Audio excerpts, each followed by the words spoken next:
Hey, it's Ask Mr. Hasquin a Question Day. You can ask me any question and I'll answer it. All you gotta do is raise your hand. Here's Peyton. She's asking me about Rasputin. Um, yeah, we can get into him. So I guess let's talk about the guy, the real guy, or not so much the myth, because he's portrayed all kinds of ways in entertainment and pop culture and stuff. Grigori Rasputin was not a wizard. He wasn't a vampire. He wasn't a literal demon. But depending on who you asked in 20th century Russia, he might as well have been all three. Rasputin was born as a Siberian peasant in 1869, and he didn't really have any formal education, but from a young age, the people in his village thought he had mystical powers, and by the time he reached his 30s, he had styled himself as kind of a wandering holy man, a starets, and he was preaching, he was healing, he was gaining a following. And eventually that reputation took him all the way to St. Petersburg, which was the capital of Imperial Russia. Now, here's where things get kind of weird. The Russian royal family, the Romanovs, had a son named Alexei, and Alexei had a condition known as hemophilia. It's a life-threatening blood disorder, and modern medicine, for the time, couldn't help. But Rasputin shows up and he prays over Alexei, and Alexei gets better. And maybe coincidence, maybe charisma, maybe he just told the doctors to stop giving him aspirin, which thins your blood.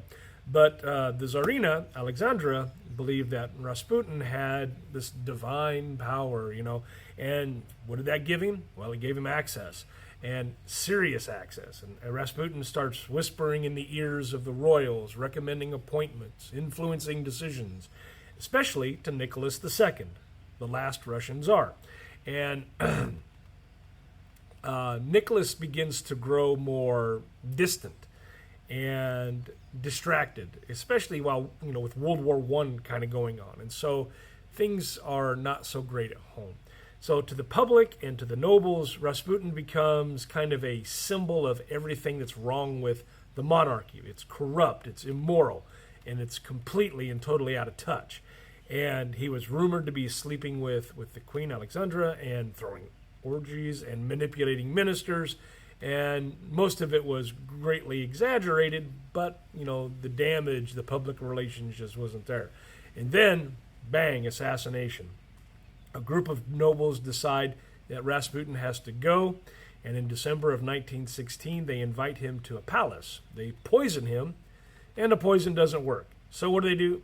They him, and he's still moving, and so him again, and then again, and then they dump him in a frozen river, and the autopsy on his body says that he most likely drowned.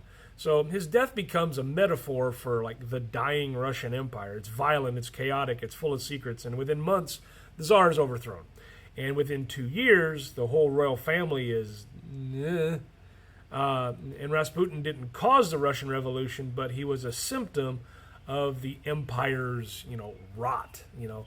He wasn't immortal, he wasn't magic, but Rasputin was the right kind of dangerous at the right kind of time. So anyway, that's just, wanted to answer your question, Peyton. Just one of those things you should know. Thanks for asking.